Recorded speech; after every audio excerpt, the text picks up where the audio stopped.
अब महेंद्र भट्ट को क्या बोला, राजू भंडारी, वो बालदनाथ, आज बालदनाथ के साथ और नाथ भी चले गए, हमारा मजाक उड़ाए। यहाँ की राजू भंडारी की हर बार मेरी भेजे में है, क्योंकि राजू भंडारी जब हमने अतिथि का स्वागत करना ही है, क्योंकि चाहे कोई खाली आए, कोई बिस्कुट का पैकेट लाए, कोई मिठाई का डब्बा लाए, हमने स्वागत तीनों का। क्या कहा था? राजू भंडारी ने कहा कि आप लोग ऐसे बैठ रखे, छीत छीत दर्री में कितनी बदबू आ रही, ऐसे किया।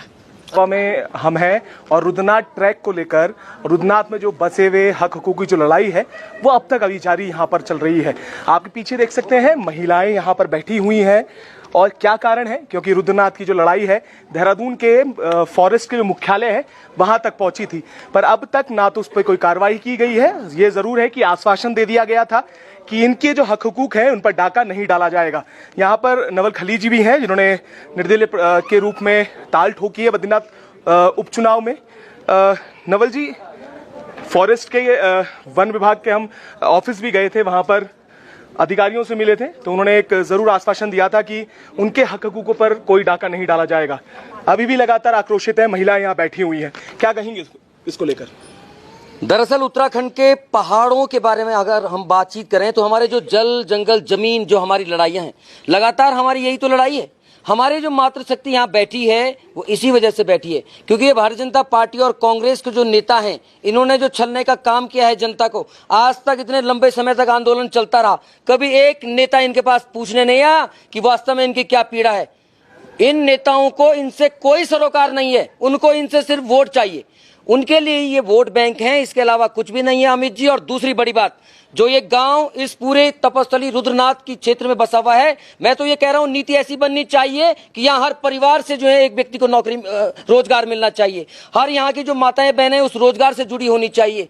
इन माताओं बहनों से जो है उनको कहीं ना कहीं सरकार को ऐसी नीति बनानी चाहिए थी ताकि इनका प्रसाद, इनके हाथों से बना प्रसाद भी जो है यहाँ से लोग लेकर जाएं। लेकिन दुर्भाग्य की बात है, यहाँ बैठे हुए जो अधिकारी हैं, चाहे वो वन संरक्षक हो या फिर डीएफओ हो, डीएफओ ने इतना बड़ा गुमराह इन लोगों को किया। ये पूरी संघर्ष समिति और मातृशक्ति जब वो उनको मिलने के लिए वहां उनके ऑफिस में पहुंची तो पता चला, उन्होंने कहा मैं मीटिंग में हूं, और वो अंदर अपने मोबाइल पे कोई वीडियो देख रहे थे। वाह भाई वाह, क्या इसीलिए ये उत्तराखंड बना था कि जो है अधिकारी मोबाइल पर वीडियो गेम चलाते रहें, शतरंज खेलते रहें और बाहर ग्रामीण जनता उनका इंतजार करती रहे। 2 घंटे इन लोगों ने अपना वेट किया वहां, उसके बाद बम मुश्किल अधिकारी मिलने के लिए तैयार हुआ। उसके पीछे कारण क्या है?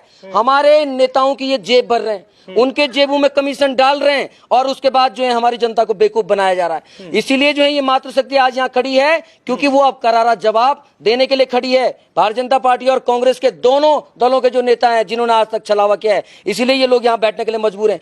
हमारा ये कहना है कि इनके हक हकूक इन्हें दिलाए जाने चाहिए। इनके जो जल जंगल जमीन की जो लड़ाई है, इनके पूरे खेत बर्बाद हो गए, एक बार भी कोई नेता आया नहीं कि तुम्हारे खेत बर्बाद हो रहे भाई साहब क्या होगा। करोड़ों रुपए इस पूरे सड़क पे खर्च हो गए। आप बताइए, जो है सारा मंत्रियों संतरियों ने सारा पैसा खा लिया अधिकारियों के साथ मिलकर के, लेकिन आज सड़क पे जाके देखिए कहीं कोई व्यवस्था नहीं है। मेडिकल की कोई फैसिलिटी जो है किसी यात्री के लिए नहीं है। और जब यात्री पूरे क्षेत्र में कई बार जो है ओले पड़ते हैं, यहाँ बड़े बड़े छुपने के लिए कोई जगह नहीं है, ओट नहीं है। जब इन्होंने दुकानें खोली तो उन्होंने वो सारी दुकानें उजाड़ दी। एक 1.5 लाख रुपए का सामान हमारा युवा यहाँ से ले गया और उन्होंने डंडे चला करके उनको डरा धमका करके वापस भेज दिया। लेकिन मैं उन अधिकारियों को, सभी लोगों को चेता देना चाहता हूं, ये जनता है, मातृशक्ति है, इसका अगर ये जाग गई ना तो सारा सिस्टम तुम्हारा जो है हिल जाएगा।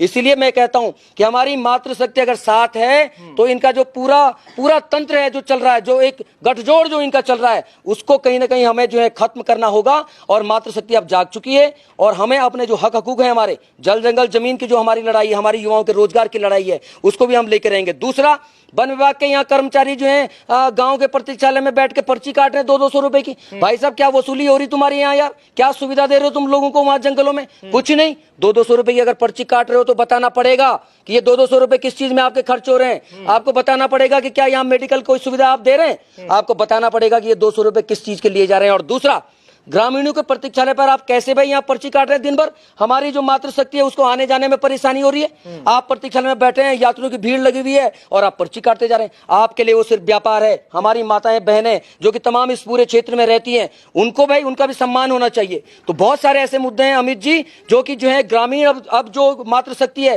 गांव गांव में वो जग रही है। उसको पता है उत्तराखंड आंदोलन लड़ने वाली भी यही मातृशक्ति थी, और अब ये मातृशक्ति यदि जाग गई तो नेताओं के क्या, सेंट्रल गवर्नमेंट तक हिल जाएगी। मैं सच कह रहा हूं। आप पूछिए इनसे वास्तव में जो है इनके क्या हालात हैं। एक सवाल मैं आखिरी लूंगा नवल जी, यहाँ पर ये टेम्परेरी व्यवस्था में ये वहाँ पर जो चला रहे हैं, वहीं देहरादून जैसी जगहों में रिजर्व फॉरेस्ट को काट कर बड़े बड़े होटल बना दिए गए हैं, उन पर कोई कार्रवाई नहीं।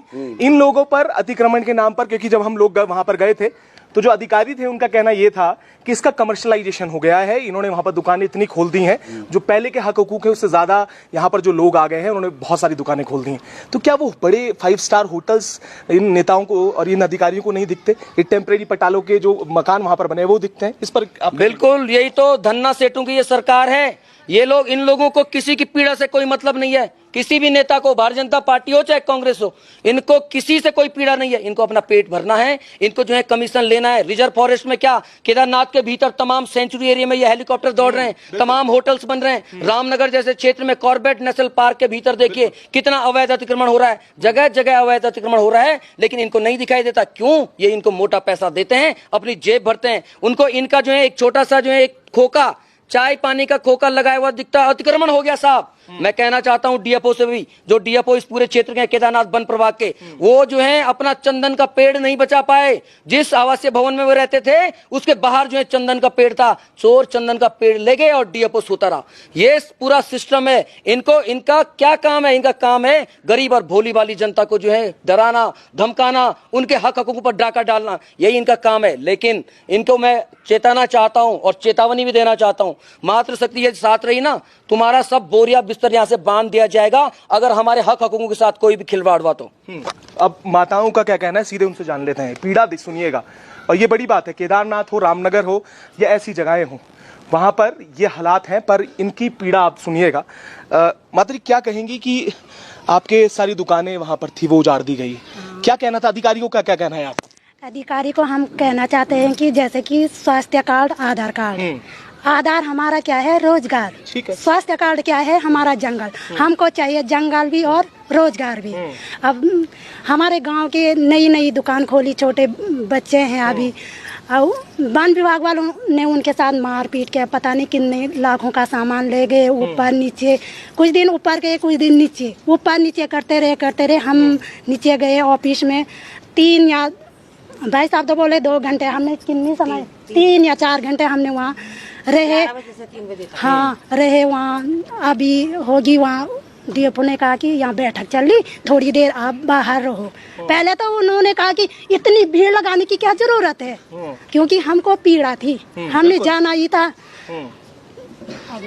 कोई बात नहीं, आप ये आपकी नई दुकानें वहाँ पर अपने बनाई थी? हमारी नहीं है, और जो पुरानी गाँव वालों की है, जो गाँव वालों की पुरानी दुकानें भी होंगी, उस पर भी नहीं, पुरानी दुकानों को कुछ नहीं किया। जो नहीं बोलते हैं, पर नई दुकान खोलने नहीं दे रही लोगों का रोजगार, क्योंकि हमारा स्वास्थ्य और आधार कार्ड का सवाल, जैसे कि हम स्वास्थ्य कार्ड ले जा रहे, कहीं जा रहे, हॉस्पिटल में जा रहे तो स्वास्थ्य कार्ड, कहीं काम बैंक या कहीं जा रहे तो आधार कार्ड, वैसे ही हमारा जंगल है, स्वास्थ्य कार्ड, आधार है हमारा रोजगार। तो हर वन विभाग से हमको इतनी पीड़ा हो रही, खेत में जा रहे हम, सड़क नहीं है, कितनी देर तक हम रुके रहते, क्योंकि यात्रियों की भीड़ लग रही, 200 की पर्ची काट रहे। हाँ, और खेतों के जाने के लिए 4 चीया लगी है नीचे हमारी, अभी देखना नीचे जाते समय गेट है, वहाँ पे चिया लगी है। हम बोले कि रास्ता कहाँ है, यहाँ पे क्यों काट रहे, क्योंकि वहाँ पे छाया है। मेन गेट भी हमारा बंद कर दिया, प्रतीक्षालय बंद कर दिया, वहाँ पे पर्ची काट रहे। हमको आने जाने में बहुत परेशानी हो रही। खेत हमारे बंजर पड़ गए। खेत क्यों बंजर पड़े कि घोड़े जा रहे, इतना बंजर कर दिया कि क्या बोल, घास जमने का नाम, नाच तो क्या, नाच कोई बात नहीं, पर घास जमने का भी नाम नहीं है। पूरा के रास्ता देखो वन विभाग वालों का, पूरा रास्ता यात्री के यहाँ खरोच आ रही, हाथ पे खरोच आ रही, कपड़े फट रहे, सब चीज खत्म है। पहले वन विभाग वालों को बोलो कि रास्ता देखने जाओ। और सबसे मेन बात, कांग्रेस और बीजेपी हमारे गांव में कदम नहीं रखेंगे, क्योंकि हम इस बार वोट नहीं देंगे। हर लोगों ने हमको बेवकूफ बनाया, हमारा मजाक उड़ाए। यहाँ की राजू भंडारी की हर बार मेरी भेजे में है, क्योंकि राजू भंडारी जब हमने अतिथि का स्वागत करना ही है, क्योंकि चाहे कोई खाली आए, कोई बिस्कुट का पैकेट लाए, कोई मिठाई का डब्बा लाए, हमने स्वागत तीनों का, क्योंकि राजू भंडारी जब हमने अतिथि का स्वागत करना ही है, क्योंकि चाहे कोई खाली आए, कोई बिस्कुट का पैकेट लाए, कोई मिठाई का डब्बा लाए, हमने स्वागत तीनों का करना। राजू भंडारी ने क्या कहा था? राजू भंडारी ने कहा कि आप लोग ऐसे बैठ रखे, छीत छीत दर्री में कितनी बदबू आ रही, ऐसे किया। अच्छा, हाँ, अब महेंद्र भट्ट को क्या बोला राजू भंडारी, वो बालदनाथ, आज बालदनाथ के साथ और नाथ भी चले गए। आपने क्यों मारा फाल वहाँ? नहीं ये मतलब हमारी इतनी इंसल्ट की, हमारी मातृशक्ति क्या स्वागत के लिए दरी बिछाई, चिया लगाए, पानी पूछा, क्या नहीं पूछा। हमको भी नहीं बोलना चाहिए ना, क्योंकि वो हमारे अतिथि थे। अतिथि कोई भी हमने स्वागत करना ही है, पर ऐसी बेइज्जती ना करे तो ये बेहतर है। धन्यवाद। नहीं ये पीड़ा है। देखिए जिस तरीके का जनप्रतिनिधियों का जो रवैया है, जो ये बात कह रहे हैं, ये सच में एक बड़ी टीस है मन में इन लोगों के। मतलब क्या कहेंगे ये जैसी बातें कही हैं इन्होंने कि इस तरीके का व्यवहार किया गया और ये चीजें हुई, क्या कहेंगे आप इसको लेकर? और जो ये आज अब चल रहा है सारी चीजें, जैसे दुकान खोल रहे, गांव वालों ने दुकान खोली तो वन विभाग वाले पूरी टीम के साथ पूर्ण बुग्याल चले गए। तो हमारे खेतों में भी हम लोग भी तो इतनी मेहनत करते हैं, तब तो तुम्हारी विभाग की टीम यहाँ नहीं आती है। तो इस बार मैंने भी बोला है कि अगर हमारे खेतों का नुकसान हुआ, या आप धमकी समझो या चेतावनी समझो, वैसे ही अपने वन विभाग की टीम को हमारे खेतों में भेजा। कोई नुकसान नहीं होना चाहिए। रोजी रोटी के लिए सभी, हमारा तो क्या है, रोजगार है यहाँ पे, तुम हमारी रोजी रोटी छीन रहे हैं।